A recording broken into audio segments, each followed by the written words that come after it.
For 40 years, he was a ghost, a phantom responsible for at least 13 murders, over 50 rapes, and more than 100 burglaries across California.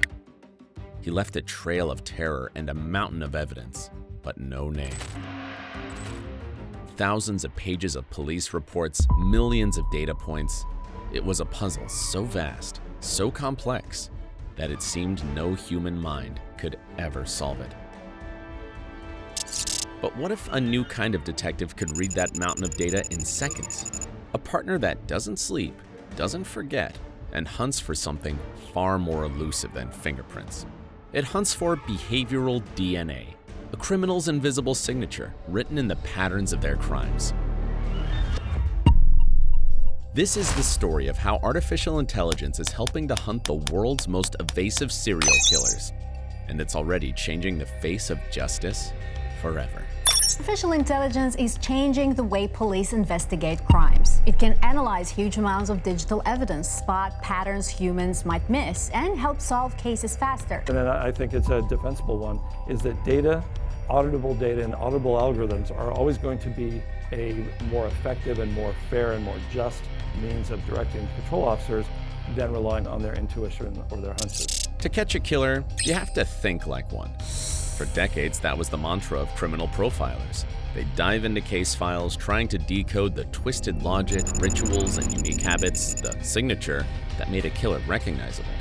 But the process was painfully slow, limited by human memory and the simple fact that police departments in different cities didn't always talk to each other. A serial offender could crisscross state lines for years, and their crimes would look like isolated incidents because nobody could see the whole terrifying picture. I'm Jim Kallstrom, former director of the FBI's New York office. Power in 1985. Organized crime still had its tentacles spread into many legitimate businesses. The FBI saw this problem, and in 1985, they tried to solve it by creating VICAP, the Violent Criminal Apprehension Program. It was a massive database meant to track and link violent crimes, letting analysts spot similarities in a killer's methods, or MO, across different jurisdictions. It was the first real attempt to create a library of criminal behaviors, a first step toward what we now call behavioral DNA. The system was revolutionary for its time, helping to connect crimes that seemed unrelated and stopping serial offenders in their tracks. But even VICAP had its limits. It still needed humans to enter all the data perfectly and, more importantly, to ask the right questions. The database couldn't spot a pattern that investigators hadn't already thought to look for. The sheer volume of information was just too much. What they really needed was a mind that could not only hold all the data, but connect the dots all on its own. They needed a partner that could think. Then came AI, and suddenly those human limits started to disappear. AI can do what no single human investigator ever could: process staggering amounts of information in the blink of an eye. Think about a cold case. After 20 years, a single murder investigation can have thousands of pages of documents, handwritten notes, witness statements, lab reports, and dead-end leads. For a detective, rereading all of that and finding something new is a monumental task. But for an AI, it's just data. In the summer of 2024, the Indianapolis Metropolitan Police Department used AI to tackle a 20-year-old unsolved murder. A team of volunteers is using advanced AI to help IMPD find leads in a decades-old cold case. The AI tool digested over 3,000 pages from the file, created a perfect interactive timeline, and highlighted evidence that might have been missed. It doesn't get tired, it doesn't forget, and it can see connections between people and events that a human might easily overlook. This ability to find the needle in a digital haystack is completely reshaping how investigations work. Britain is unleashing the power of artificial intelligence in a high-stakes battle against crime. In the UK, the Avon and Somerset police tested an AI platform on 27 complex cases. The AI analyzed all the evidence: video footage, financial records, social media data, you name it, in just 30 hours. It's estimated that for one human detective to do the same work, it would have taken 81 years. And it's not just for cold cases. In Miami, police officials have said that AI-powered tools are helping them combat violent crime. By using AI for things like real-time gunshot detection and sifting through data to identify potential suspects, they can respond faster and more effectively. The AI acts as a force multiplier, giving officers the intelligence they need to be in the right place at the right time. We're going to begin tonight in California, where police believe they have solved one of the nation's enduring mysteries. They announced an arrest in the case of the Golden State Killer. DNA evidence led them to one of the country's most notorious serial killers.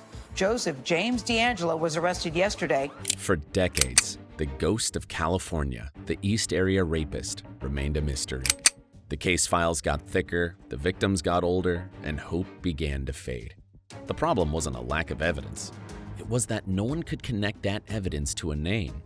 But then, investigators turned to a game-changing new strategy: genetic genealogy, and uploaded the genetic profile to a public genealogy database called GEDmatch.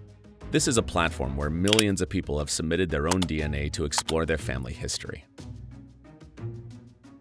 Now, this is where the tech comes in, but it wasn't some sentient AI solving the case.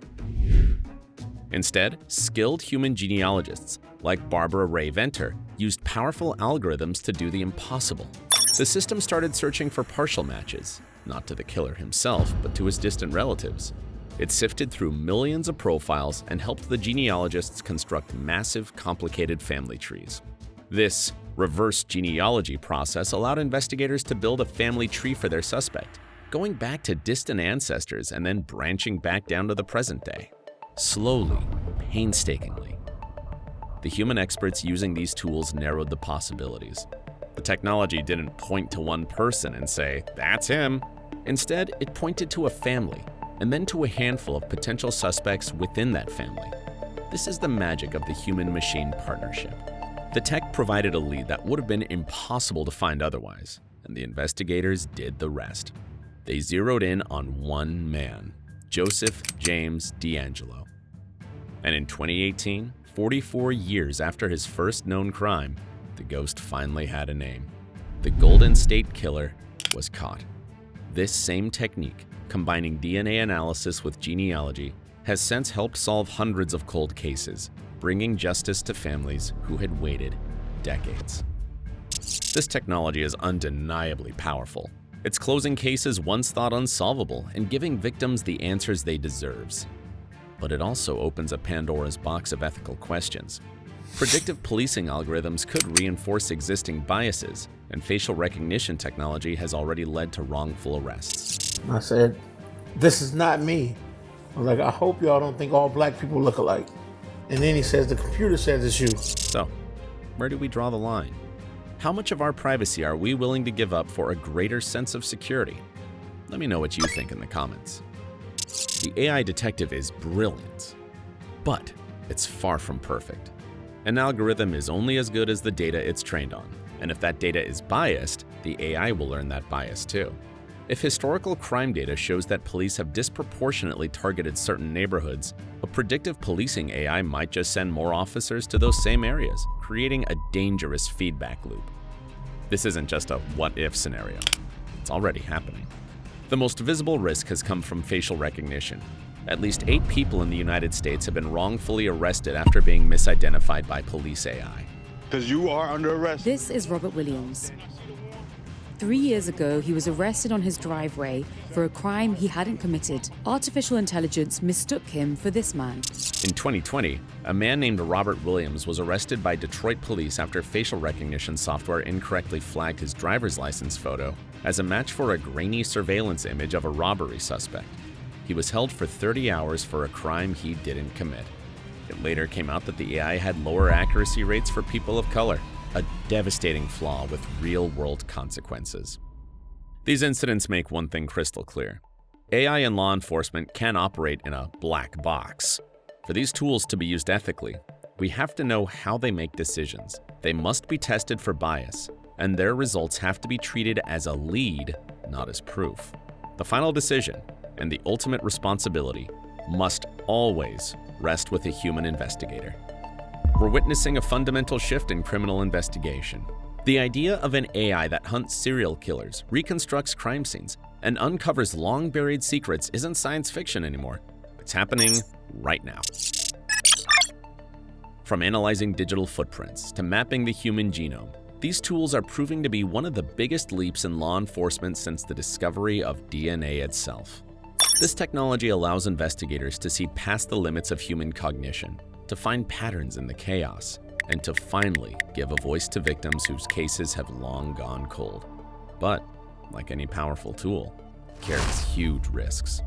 The same tech that can catch a killer can also endanger the innocent. As we move forward, the challenge will be to harness the incredible power of this new partner while building the safeguards needed to protect the very justice we're asking it to defend. The digital detective is on the case. Our job is to make sure it's always fighting for the right reasons. A NullFrame Labs transmission.